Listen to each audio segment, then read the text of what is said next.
In this video, I'm going to show you how to use a teleprompter without looking and sounding like a monotone, disconnected robot. I hate when I can tell that someone is using a teleprompter.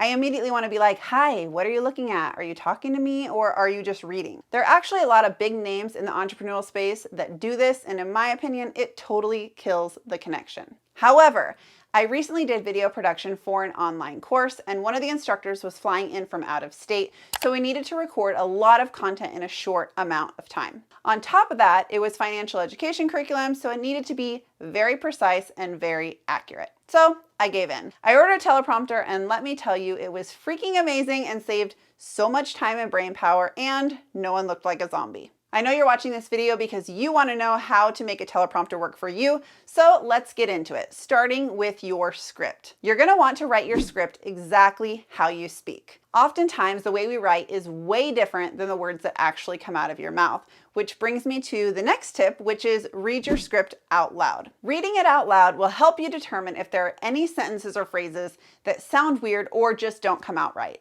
You can add cues to your script to help remind you when you need to pause or when to breathe. Your script will also be easier to read if you increase the font size.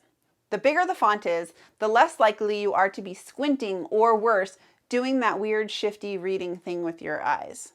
Another way to prevent shifty eyes is to make sure that the text is not wider than the lens. This will help you keep your eyes looking at the lens instead of outside of it, which will help you maintain eye contact. And making eye contact with your viewers is so important. The next tip is to create some space between you and the camera. Try and stick to a focal length of at least 35 millimeters or higher. If you can get further away and zoom in, the distance will help hide some of the movement in your eyes while you're reading.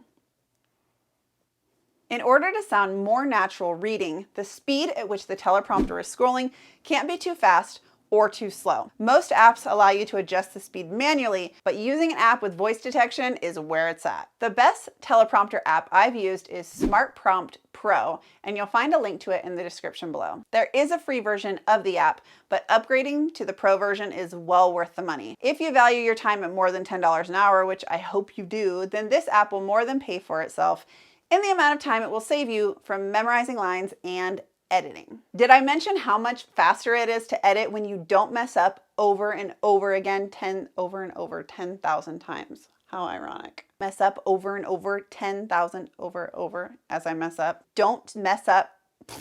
Wow, this is special. Don't mess up and start over 10,000 times. Finally.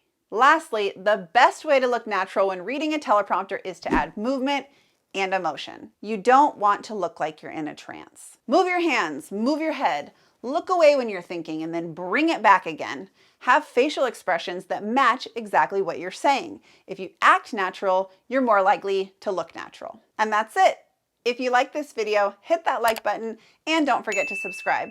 In the comments below, let me know if you think I used a teleprompter to make this video or not. And don't forget to share it with your friends because friends don't let friends look like creepy robot weirdos in their videos.